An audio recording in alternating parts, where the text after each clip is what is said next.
Hi. Hi, I'm so glad you could make it. Oh, I'm glad we can do this. I'm really excited about this property.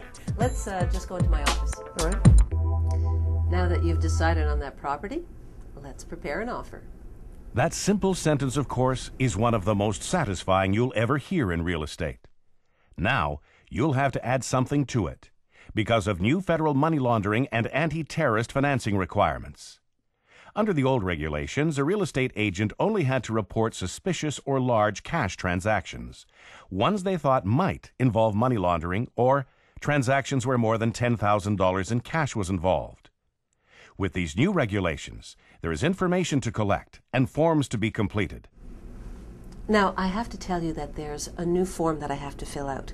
It's required to comply with the new federal money laundering laws and regulations. And what form is that?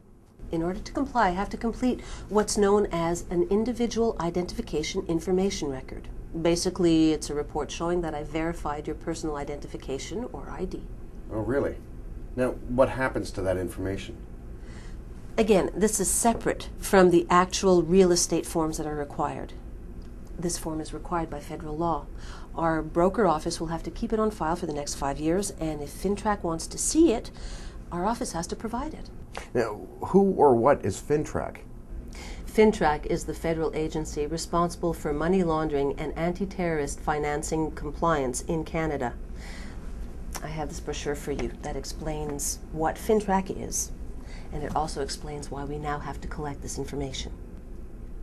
Before, each broker office had to have a compliance policy or regime and have a compliance officer. You had to verify that clients were not on the known terrorist list. You had to report all large cash and suspicious transactions to Fintrac. Large cash meant $10,000 or more.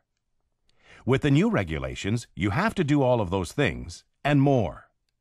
You now have to keep a receipt of funds record for all transactions. You have to identify your client in the transaction and keep that record on file. The agent representing the buyer has to identify who provided the deposit. You have to keep all related records if a third party is involved, or if you never meet your client face-to-face. All of these records have to be kept by the brokerage for 5 years. And every 2 years, the broker has to complete a self-assessment of risk and take action to correct any problems identified by that assessment. Just so it's clear what federal law requires me to do, I have to identify you as my client.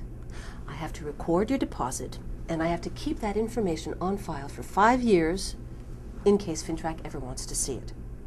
Other than those Fintrac requirements, our brokerage policy states that the information is confidential and is not provided to anyone else. You okay with that? Good. Then let's get started.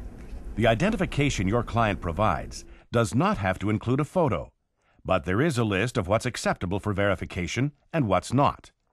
The list is included in the individual client information record. For example, it can be a birth certificate or driver's license, a passport, a permanent resident card, or other identification material issued by the provinces or territories. Check the list of approved identification documentation on the individual form. The driver's license is perfect, thank you. It has all of the identification information that I need. The identification requirement is different if you never see your buyer face-to-face or if your client indicates they're representing a third party.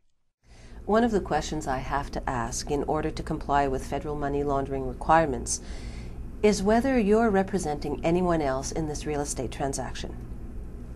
Is there another individual involved, a third party, or are you representing a company or other entity?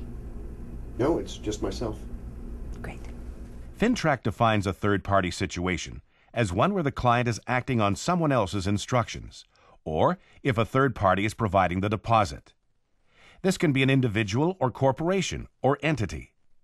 If the client's answer is yes, you must verify identification details of the third party and record it all using the verification record for third parties, that is Part B or C of the Identification Information Form. If you can't clearly determine if a third party is or is not involved, you should also record that fact. If you never meet your client face-to-face, you must also take steps to get their identification verified. One recommended method is to use an agent or representative to meet the client wherever they live or work and collect the identification information on your behalf. Your brokerage must have a formal contract with the agent being used. That's right. I need the identification information for George Smith, since he's buying the property. Yes, and I need the identification done based on the professional service contract we signed. I'm hoping to get the information by Monday. Is that possible? If your client is in Canada but you never meet face-to-face, there are several other options available to meet the identification requirements. The simplest is to use an agent under contract, just as you would with a foreign buyer. If you don't do that, then you have to use 2 of 5 identification methods approved by Fintrac. Mr. Reed, you're acting on behalf of a company in this offer, so there are some additional reports I'm going to have to fill out and information I'll need from you. For starters, I'll need whatever documentation you have showing you have a mandate to execute an offer on behalf of the company. Again, this is all required to comply with new federal money laundering regulations. Thank you. Under the new compliance requirements, realtors have to confirm the existence of every entity or corporation that is involved in a transaction and providing funds. You also have to confirm the identity of the individual signing on behalf of those entities or corporations. And you have to ask for a copy of the documents that give your client the authorization to represent the corporation or entity. One way to get this information is to contact your client's lawyer. If a corporation or other entity is involved, you have to complete the required parts of the client information form and take other steps to confirm representation. You have to confirm the name and address and the names and directors of every corporation involved. To confirm the existence of a corporation as well as address, you must refer to the corporation's certification of corporate status, an annual report required by provincial securities rules, or any other record that confirms the fact the corporate entity does exist. I understand that you as a real estate agent may have to collect this information, but I'm not an agent. I'm doing this privately. So I'm sorry, but I think any of the information that you need is already available in the real estate forms that I'm already required to sign. One of the exceptions in the new identification compliance rules involves private buyers and sellers. If you're involved in a transaction where the other party is a private buyer or seller, it becomes your responsibility to take all reasonable measures to collect the required identification information. If the private buyer or seller refuses, you have to note on the record that you attempted to get the information but were refused.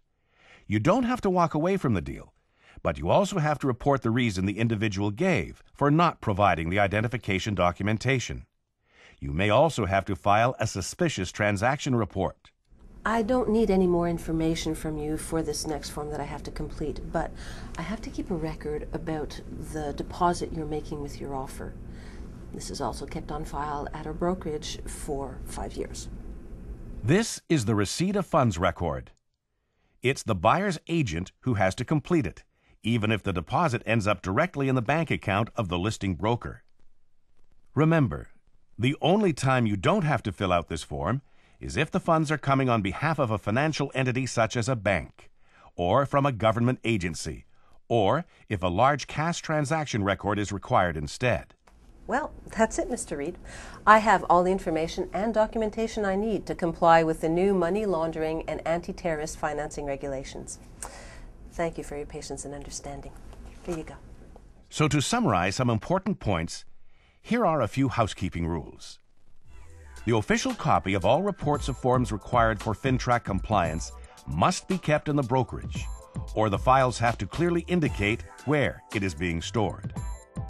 Wherever they are stored, make sure it is secure. Brokers are responsible for the privacy and security of the personal information collected in this process. Records must be kept for 5 years from the date they were created.